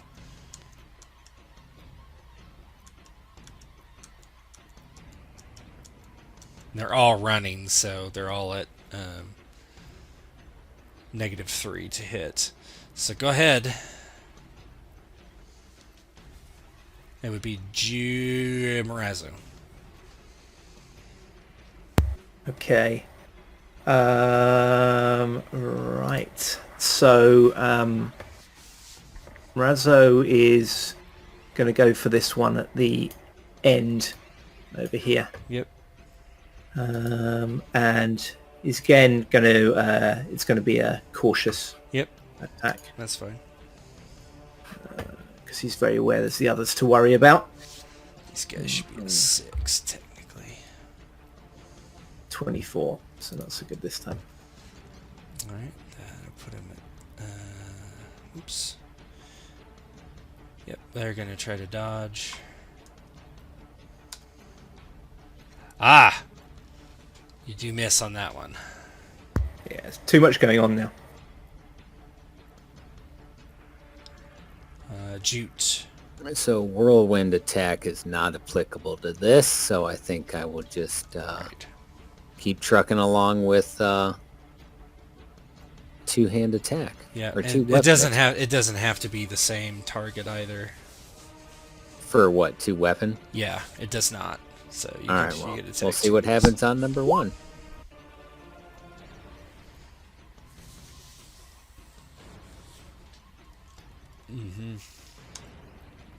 You kill one. Which one? He we'll work counterclockwise from the bottom. So with his meteorite sword, he just swings down, hacking the arm off the shoulder of the first one, blood spraying as he collapses to the ground in vain, before spinning and attacking the next one with his offhand weapon.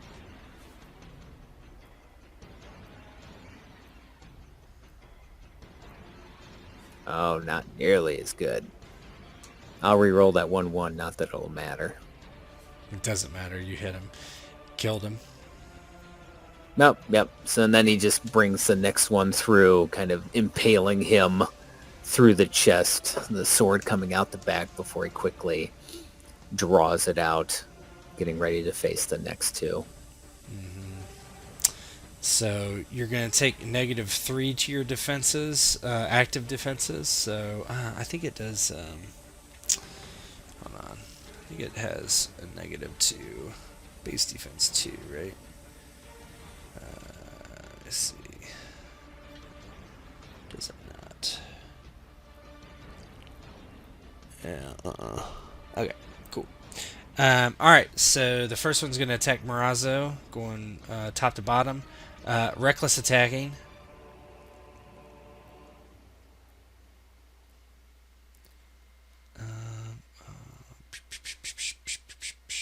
Here we go. Roll 6d, 10, keep 3. There we go. 34. What's your base defense with a +5? 31. So that would hit. If you do an active defense, you're going to take a -3 because of being ganged up on. Yeah. But It's going to hit. It's going to hit, but it's not going to be a great hit. it's basically nothing's going to happen because they don't have weapon damage or anything like that. So that's all. So you just kind of they come in. This first one has like a club, and it just hits off your side, but just gets buffeted by your armor. This other one will attack. Same deal. Reckless 25. That does not hit, right? Correct. Yeah. And then the other two attack Jute. 22. What's your base defense? 18. So that would hit with a 4. That's not enough to hurt you either. That won't go through the armor. 41. That might. I guess I'll go ahead and block that. Okay. Parry, I should say. Yeah, I'm going to pump you up to 11. Okay, the reckless attacking. That's 4. So I get 2 benefits because it's defensive 1 and I have duelist, so that gives me 2 benefits. Yep. Mm-hmm.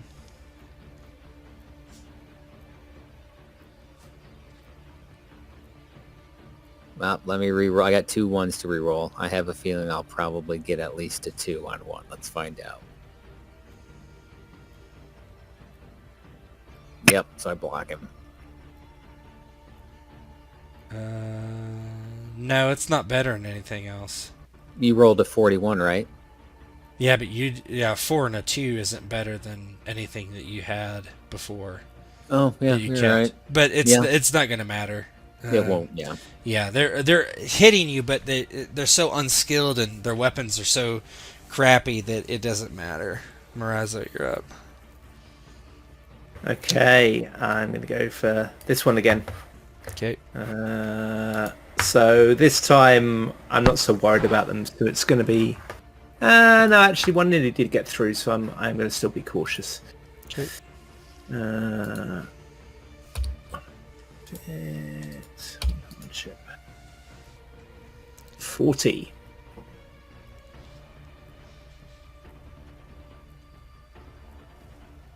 I killed it.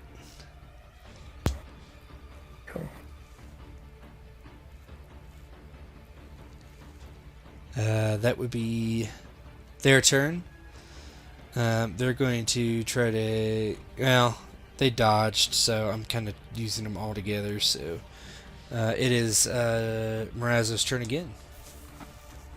Okay, great. Morazzo sees that there are still 3 left, so he's going in to kill this one as well, or try to. This time he's getting more confidence. He's going to do a standard attack. Okay. 38. One right in front of him. So actually, yep.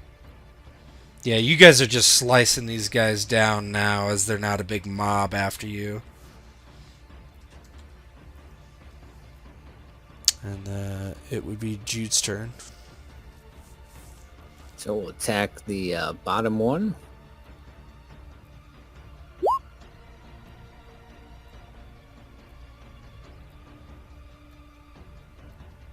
With the old 2-weapon attack. Dead. And then I'm looking here. I want to basically hit him with the flat of my blade or attempt to knock him out. Isn't there a knockout? That's what I'm looking for. I just saw something.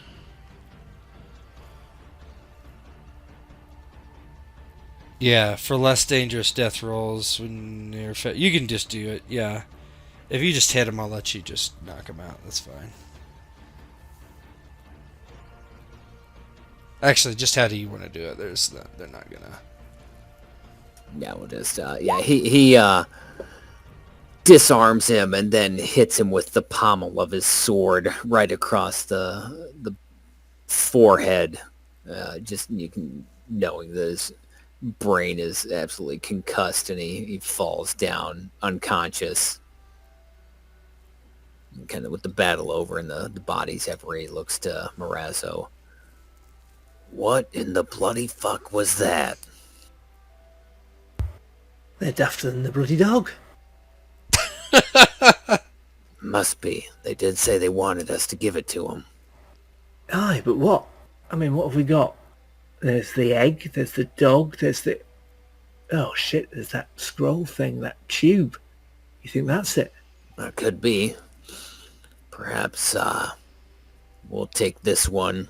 Let's tie him up, take him back to the village, and let the sheriff allow us to question him and figure out what the hell this guy wants, what these cultists want. You're looking and you kind of you're like, what the fuck? And you see one of their one of the cowls have like fallen back of one of the dead guys, and you recognize the person. It's Draka. The bartender?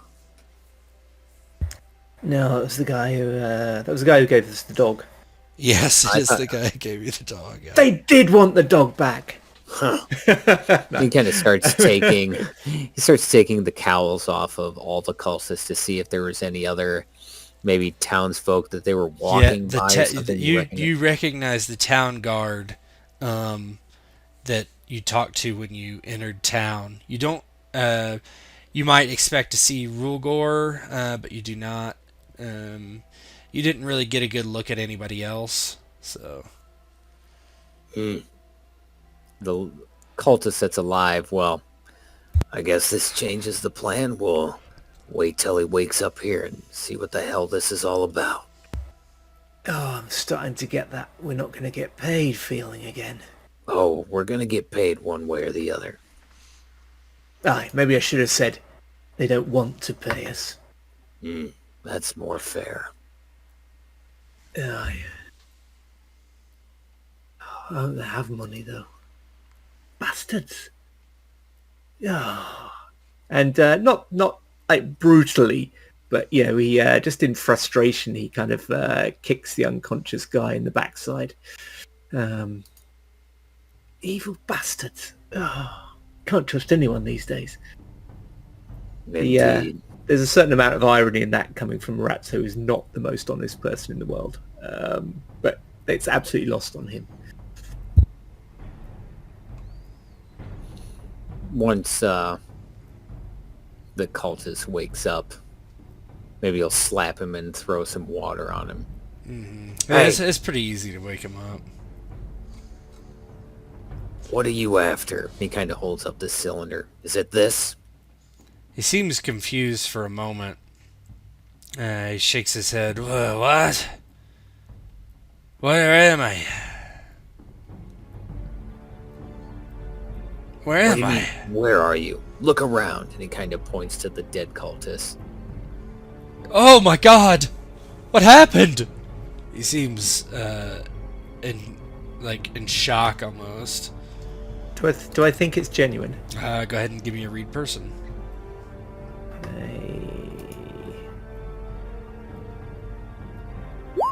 Yeah. You don't know with that roll. Yeah. You attacked us, screaming, "Give it to us." What? What does that even mean? You tell me. I don't know. Look at what you're wearing. And he kind of holds up the cowl that he was wearing at one point. I wasn't wearing that. What's the last thing you remember? Rubs his head. I was in the privy.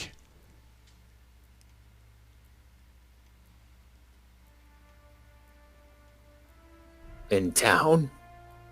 Yes, in Aylesburg, where I live, where I'm from. These are all your townsfolk. They were trying to kill us. That doesn't make any sense. We are peaceful people.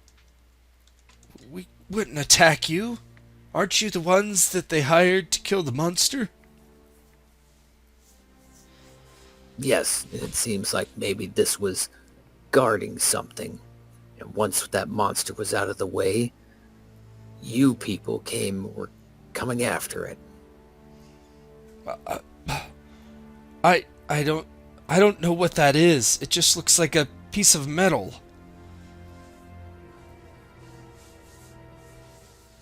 I'm no fool. I don't think you are, sir. If we attacked you, I can't believe it. They're all dead. That's what happens when you attack members of the Black Company. Oh, I didn't do it. I can't believe I would do it. None of us are warriors, sir. That I believe with how easy Morazzo and I dispatched you. But I would tell you one time, tell me about your village, elders. Is anybody known to be an outsider or No. wield unusual power? No, of course not. Morazzo's going to start going through the pockets of the bodies. He'll pocket any coin just casually, but really what he's actually after is anything like, looking for tattoos or, is there anything common that would either confirm or Yeah, a couple of them have tattoos, but nothing that looks like cultish or magical in any, like sailor type tattoos. Okay. And any of them got anything weird on them? No. Someone could have put some sort of kind of charm on them or something. Not just the outfits. Well, what's your name, son? My name is Reginald. Well, Reginald, I have good news and I have bad news. The good news is I believe you. I believe you were under some sort of spell or curse and didn't know what you were doing. The bad news is if you're so fucking weak that you allowed yourself to be taken under this spell, I can't allow you to live. What do you mean? You'll figure this out. No, please don't kill me. I'm just a normal person. I have a family, 2 daughters. Morazzo is looking from behind the guy and looks across at Jute, and he kind of gives him a broad wink when the guy's not looking and says, I don't know, boss. Maybe he is telling the truth. I mean, maybe he could tell us something useful. Maybe there's some reason to let him live. Come on, Reginald, you can think of something. Give the boss something and he might let you live. I don't know. Dale had an affair last spring. Perhaps the woman cursed him, his wife. I don't know. Oh, there's a lot of that going around. A lot of curses?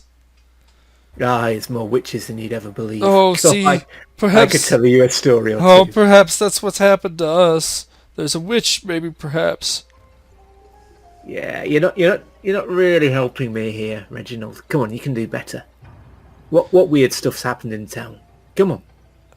I don't know. I'd say talk like your life depends on it.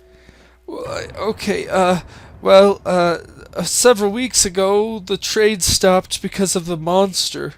We've never had monsters here before, but there has been rumors of monsters elsewhere. I know that they went out and tried to kill it, but they said one man didn't come back, one of the guards, and they said he was killed. That's what the sheriff said. That he came back and he said that he would hire someone to do it. So, sheriff went out with one other guy. There was actually 4 of them total. And just the sheriff came back, or was it just one that died? No, one died. And who was that? Who was that? His name was Crisis. And then the other men he sent off to the front to tell the Count. Left only the sheriff here, the only fighting man of the whole town. What do you think of the sheriff? Oh, he's an honorable man. He's been here for a couple years. Migrated from the east. Kedwin, I think.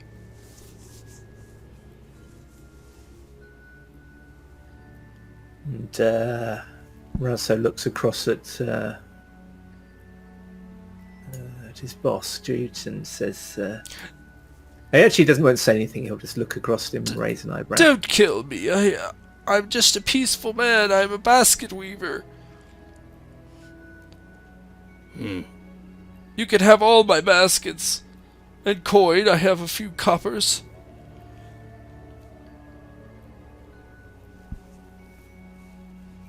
Kind of thinks for a minute. You're a peaceful man. I want you to live in peace. I am peaceful, yes.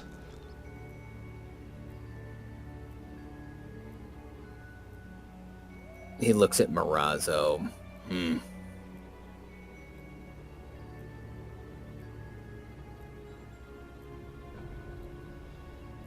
I will grant you mercy against my better judgment. Thank you, You will sir. stay here. Oh, here in the... I would like to go home. You will come home when I allow it. Oh, how will I know when that is? I will get you. Oh, You will go about the task of burying these men. Oh, I don't have a shovel. You will make do before I begin to regret my decision. Okay. I'll bury them here. You know, Reginald, you complain a lot for a man who's going to live. Oh, I'm not complaining. I'm happy. I'll see that they're buried. Good lad. Do not return until you do. Oh, I'm to come back? Yes. Oh, very well, yes. You see the dog is over by Draka, and it heists its leg up and is like peeing on his boot. And Razzo starts just killing himself laughing. He thinks that's great. He goes, I'm definitely keeping that dog, boss. This dog is smarter than we thought. Aye, Draka thought he had the last laugh, and now the dog's peeing on his boots and he's dead. Ha ha ha! Oh, it's the best thing I've seen for a while. I think the first thing we need to do is, 1, collect our reward, 2, get the Black Company out of that town, and then maybe try and talk to Dev, see if we can figure out what this cylinder is all about. It clearly is important to someone. Aye, I don't think we can... And then Razzo realises they're still quite near to Reginald, so he kind of beckons Jute aside, and when they've got a little bit further away, he says, I don't reckon we can trust the sheriff. Is that what you're thinking? I don't trust anyone in that village. This guy right here is a breath away from meeting his maker. Aye. But like I said, you let him live, you can always change your mind later. You kill him, you can't. Indeed. But then again, I'm an expert at making mistakes, me. And he chuckles. Right, back to the town then. And he walks back over to Reginald and says, if we see you back in town before you've done a good job of burying these poor buggers, you're going to wish that we'd left you out here with them. Aye? Oh, yes, I will take care of it, no problem. I'll bury them well. Please. See, a man can die quick and a man can die slow. Oh. And then he just lets that hang in the air and just keeps eye contact with Reginald while he says it. And yeah, he looks down and starts like scraping at the dirt, like like digging with his hands. Yeah, and Razzo said, you might want a cairn, and then pats him on the head and walks off. Yeah. Morazzo's dog passes Reginald, gives a bark, and then kind of hops up and follows Morazzo and Jute towards the town. I'll go and collect that egg. And yeah. Go.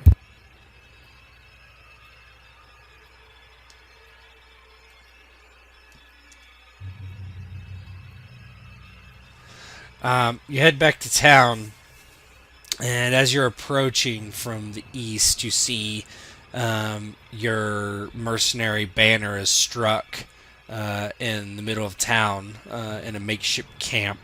You see some familiar faces walking around drinking in the distance, and you don't see DevNet just yet.